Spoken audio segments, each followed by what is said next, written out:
Hello, welcome to day 9 of our Unit 13 notes. Today we're going to focus on normal CDF and inverse norm, which are things that we will do in our graphing calculators. So make sure you have your calculators ready to go for today's lesson. So when our data is normal, we expect certain percentages of data to fall within certain z-scores, just like we discussed in yesterday's lesson. So for instance, if we were to look at our standard normal distribution here, we can expect in approximately normal distribution that about 68.2% of our data will lie within one standard deviation of the mean. And that's just from us summing these numbers together. Within 2 standard deviations, you'll see about 98%. And then, or excuse me, 95%. I said 98, about 95%. And then within 3 standard deviations, you'll see almost everything. So approximately 99%. So looking at the curve above, recall from yesterday's lesson the conversation and label the percent data expected to fall within 1, 2, and 3 standard deviations of the mean.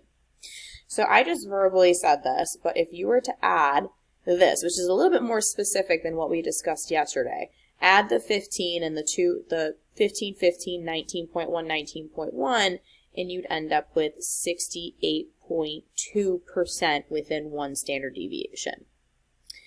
For 2 standard deviations, again, add up all the percents for where I highlighted in blue, and this would be 95.4%. And then lastly, everything between -3 and 3, so everything except for basically 0.2%, and that would leave you with 99.8% of your data lying within 3 standard deviations of the mean. So yesterday's notes, we just approximated to 68, 95, 99. Here it's a little bit more accurate because we threw 1/10 of a decimal in there. What is the probability that a score is selected at random between a z-score of -1.5 and 1?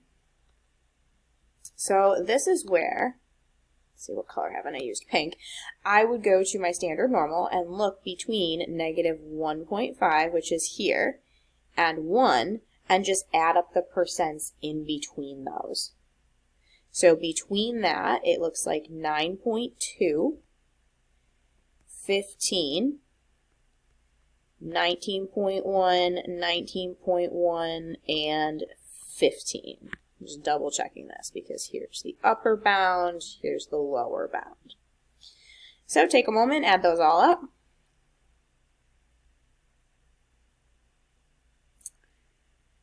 And you should end up with 77.4% of the data lying between those values. So that means the probability you select a score that's between -1.5 and 1 is about is about 77.4%.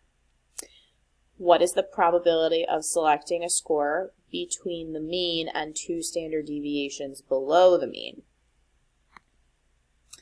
All right, so 2 standard deviations below the mean is here. Here's the mean itself at 0.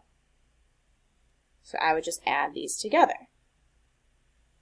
So 4.4 plus 9.2 plus 15 plus 19.1.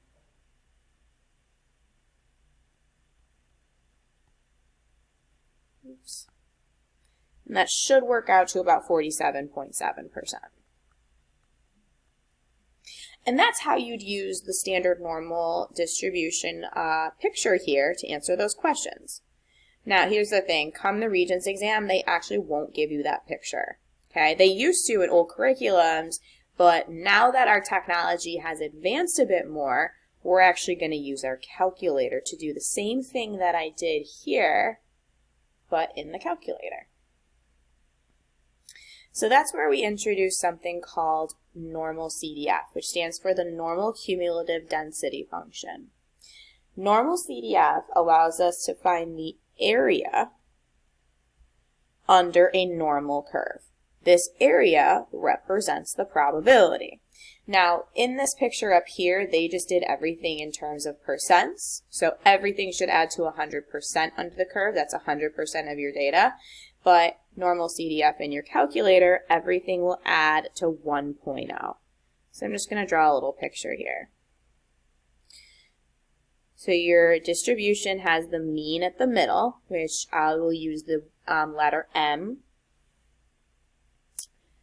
And let's say I have a lower bound and an upper bound. Similar to how in this example up here, my lower bound was negative 1.5 and my upper bound was 1, and I found the area under the curve between those values. Between whatever upper bound and lower bound you have, this area, which would be less than 1, would represent the probability of randomly selecting a value between those bounds. So, in your calculator, this is under second VAR's option 2. So I'm going to go ahead and grab my calculator to show you that. Oops, I actually have it here, but let me pull it up again. So second VAR's, and then it's option 2. You're never going to use option 1. And by default, you should see this negative 1e99 here. This is just a really, really, really, really small number. AKA, that's the calculator's way of saying negative infinity. Your upper bound should be empty. That's something you can put there. The m, or the mu, that's the Greek letter for m there, represents your mean, and then there's your standard deviation. Now, in order to put in, let's say, positive infinity, you could do 1, and then second comma, brings up the little e here, and then 99, and then this would be a lower bound of negative infinity and upper bound of positive infinity, which, if I actually paste this, this should be 1.0, and it is, because that represents 100% of your data. So what I just described there is right here. Okay, so let's put this into practice. So given the scores of a standard normal distribution with a mean of 0 and a standard deviation of 1, so that's just describing what a standard normal distribution is. Sketch a picture of the standard normal curve and shade the area for which you are calculating each of the following.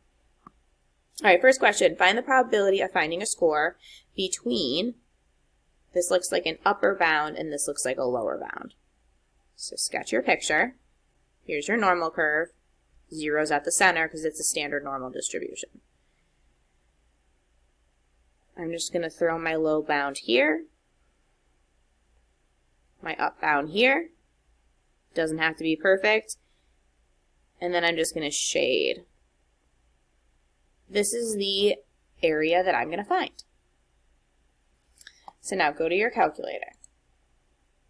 Second VAR's option 2. Now my low bound, which is the value on the left, is negative 0.56. My upper bound is 1.31. The mean is 0 and the standard deviation is 1 because we're in a standard normal distribution, and then I'll hit enter for paste. And hit enter one more time, and that's your answer. Now, in order to show your work, I always write out my calculator steps, and this is what I want you to show as well. So I'm writing down normal CDF. My low bound was negative 0.56. My high bound is 1.31, and then it was mean and standard deviation, and that's exactly what your calculator just did. If I go up and highlight that, I think I should be able to pull that down to see it, so there you go. Now, to the nearest, did it give me a rounding value? It did not, so I'll just put out a few decimals for this point, like 3 or 4 should be good. It's 0.617. So that's the probability of randomly getting a score between those z-scores. I'm just going to write dot, dot, dot for now. On your test, I'd give you some sort of rounding. All right, what's the probability of finding a single z-score above 2.7? So again, draw a picture. Here's 0. Here's where 2.7 would be, to the right of 0. Now, above 2.7 would be over there. So now, when you go to your calculator, you're going to do second VAR's option 2. your lower value, which is the one on the left, think lower left, is 2.7. Your upper bound will be positive infinity, so I'll write 1e99. Mean is 0, standard deviation is 1. Paste. And that's your answer. So again, show my work.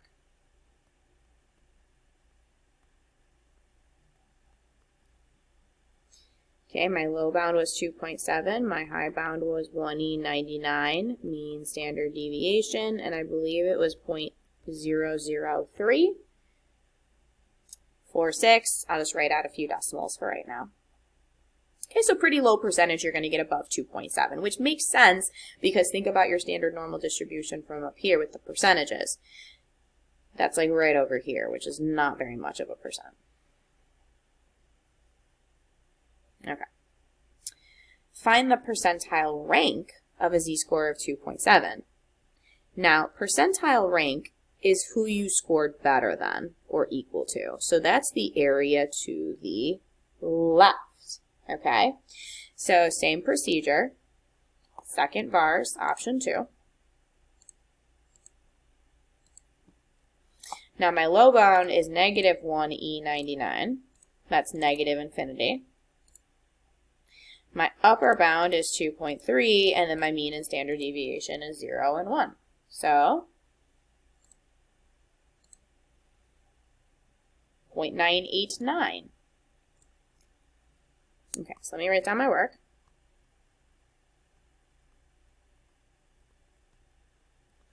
Okay, lower bound was negative infinity, so we write negative 1e99, because that's our calculator code for it. Upper bound is 2.3, mean standard deviation. Now, like I said, that was about 0.989, ... Now, when I ask you for the percentile rank, I will typically ask for it to the nearest percent unless otherwise stated. So I'm just going to take this number, multiply by 100, and to the nearest percent, that's about the 99th percentile.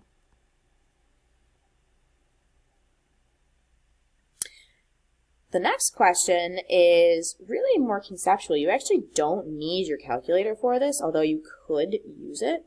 What is the percentile rank for a score of 0? Well, if 0 is right in the middle, what percent is 0 better than or equal to? 50%, which means 0 is your 50th percentile. So everything we just did so far is normal CDF, so finding the area under the curve that gives us a probability. So again, each of these is a probability between a low bound and a high bound. Okay, now they're standard normal distributions because in each of these I had 0 and 1 as a mean and standard deviation. As we discussed yesterday, not all things are standard normal distributions though.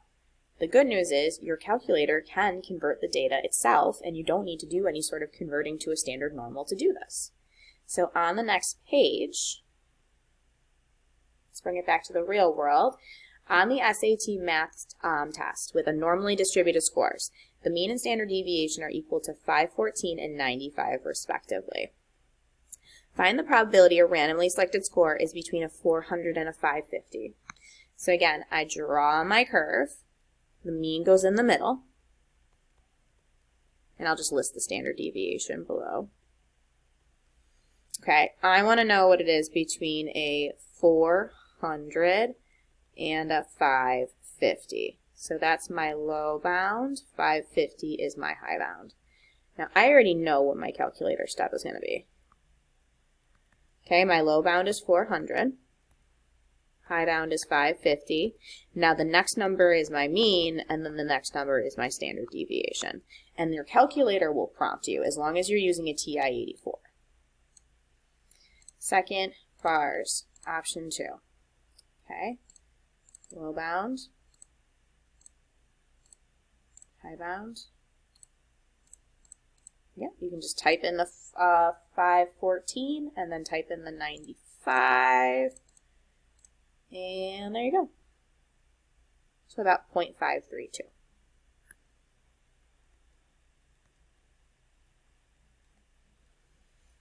So again, just to show you real quick, just typing in your calculator and getting an answer.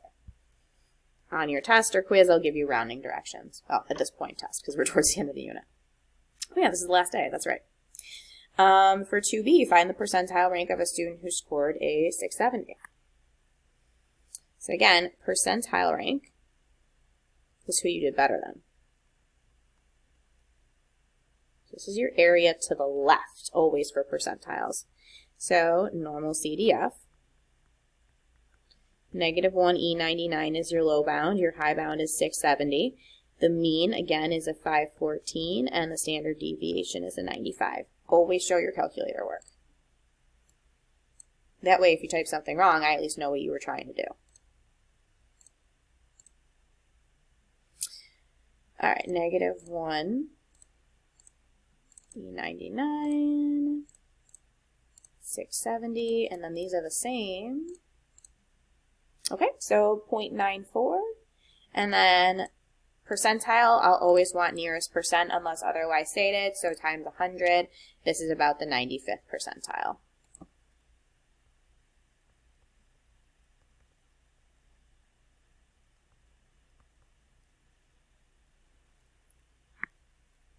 And lastly, find the probability of getting at least a 750. So that means, here's 750, you're to the right of that value. It's got to be super small.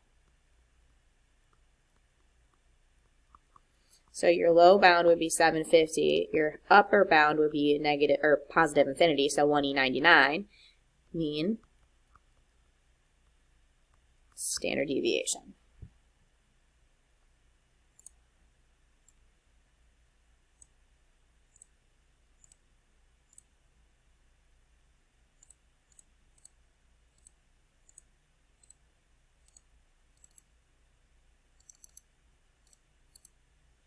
.0064.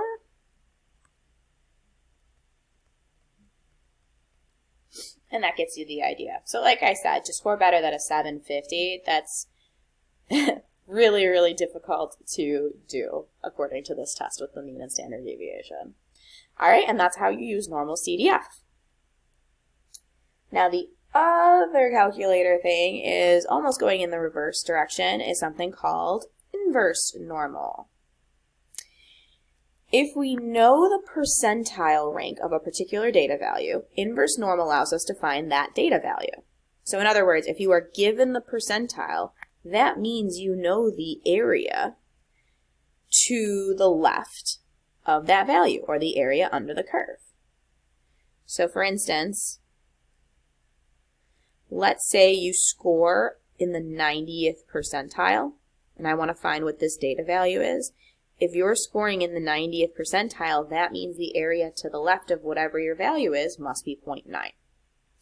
So inverse norm will prompt you for the area, mean, and standard deviation. Area is always going to be the area to the left of the value. And keep in mind, it's always going to be less than 1 because the total area under the curve is 1.0. So on the last trig test, the mean score was an 84 and the standard deviation is 3. The scores were roughly normally distributed. What test score represents the 90th percentile? So again, if this is your distribution, the mean is at the middle, standard deviation is 3. 90th percentile will be somewhere over here. Now, because you know the percentile, that means we know the area to the left of the curve. So I go to my calculator, and it's just second vars, now option 3. So again, you'll never use 1, it's either 2 or 3. I'm going to plug in the area 0.9, representing the 90th percentile. Mean is 84, standard deviation is 3. And to the nearest percent, 88%. So let me show my work here.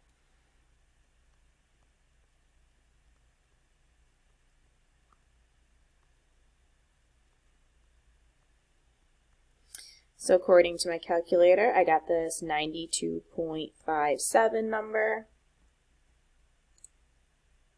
I'm sorry, that's not right. I looked at the wrong thing. I'm sorry, ignore that. Whew. I got 87.84.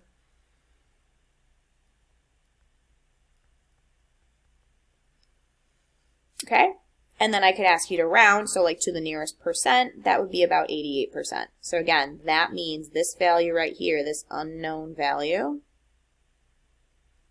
is about an 87.8. So you needed to score that in order to say you were at the 90th percentile on this test. What score represents the 50th? This is actually more conceptual. Again, 50 percentile means it must be right smack dab in the middle, so that's just 84.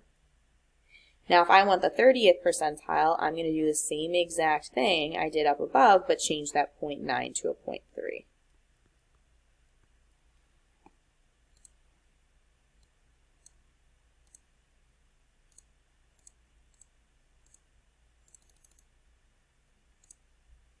That's about an 82.42.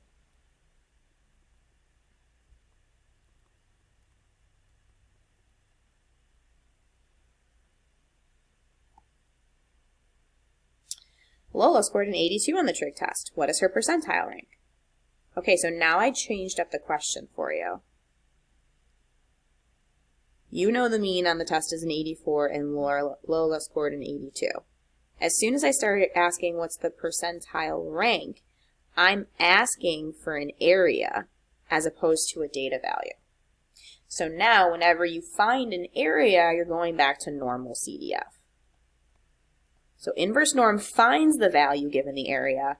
Normal CDF finds the area given the value. So my low bound is negative 1E99. My upper bound is 82. Mean is 84. Standard deviation is 3. And then I just grab my calculator.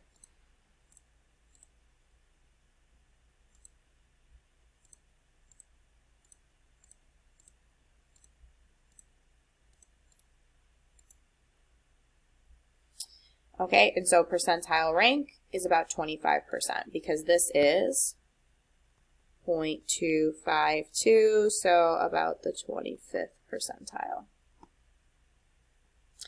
If there are 32 students in Lola's class, how many students scored better than Lola on the test? All right, so keep in mind that if this is where the 25% is, she's at the 25th percentile, what percent did better than her? You should be thinking 75% did better than her. So 0.75 of the 32 students in the class is 24, so 24 students did better than her.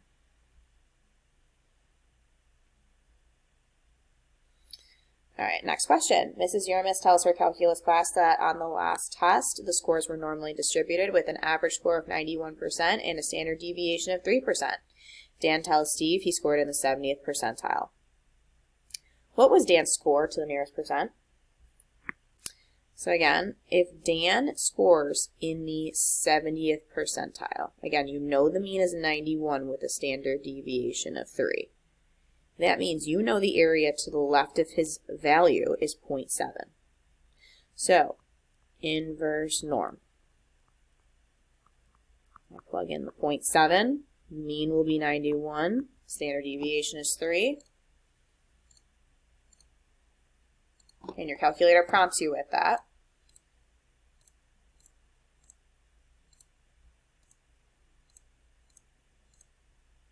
So 92.57.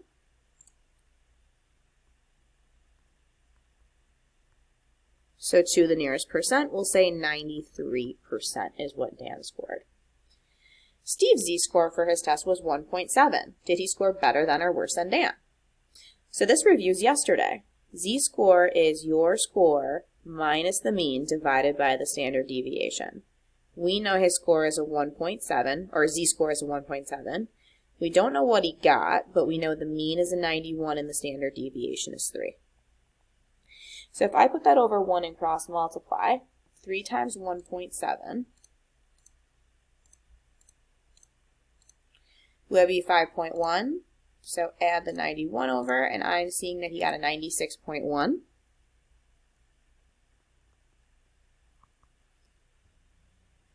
So did Steve score better than or worse than Dan? Better, because he got a 96 and Dan got a 93. All right, so in summary, the two commands we talked about today were normal CDF and inverse norm. Normal CDF is used to find the area under the curve. An inverse norm is used to find the score or z-score, depending on if you're in a standard normal distribution or not. No matter what, you will always need to know the mean and standard deviation for those. For normal CDF, if I sketch a little picture here, okay, you know your mean's in the middle here. Here's your value. You'll have to know an upper and a lower bound, and the area is what you are finding. So what is given are known, mean and standard deviation. Again, you're finding that area under the curve based on an upper and a lower bound and whatever the standard deviation is. I'll put a little z-score here for now, but it could just be a regular value too.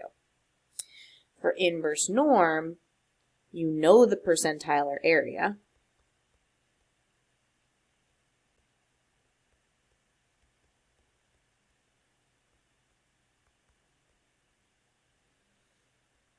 And you're finding the value that gives you that. I'll add this to left of value.